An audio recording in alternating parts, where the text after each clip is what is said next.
Well, the Suncoast is different from other parts of Florida in that from the beginning it has been devoted to the arts. In the early 1920s, we already had some impressive and nationally known entertainment venues right here. ABC 7's Linda Carson shows us how those early locations helped make this a great place to call home. Sarasota claimed the title Culture Coast early on.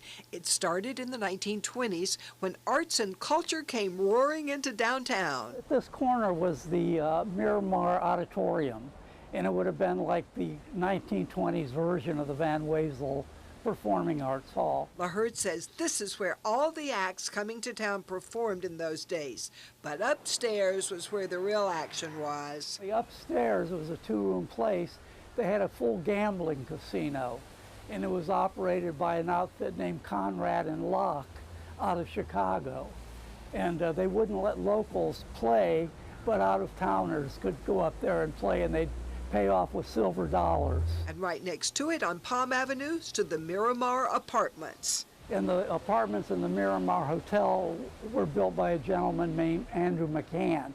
And he came to Sarasota in the early 20s, just before the land boom, and he was known as an asset to any town that he chose to move to. He made a deal with city leaders. He said, if you give me free electricity, free water, and no taxes for 10 years, I'll build you a world-class hotel. And the city council agreed to that. First, he built the apartments. They went up in 60 days, and they were known as the 60-day wonder. And then behind that, he built the Miramar Hotel, and then the casino. It was right on the water. But in those days, they had a view to the Gulf. Sarasota Bay washed up to Gulfstream Avenue before they rerouted 41 through. This was Sarasota's entertainment hub. That sufficed until the Municipal Auditorium went up in like 35 or 36, and that's when more entertainment, larger venues came and put on productions. And Sarasota changed. The first downtown condominium came up in 1964, and then they rerouted the Bayfront about 1958. So things started, then Arvida came in 59, and you know, the quays were developed. But signs of our past still remain.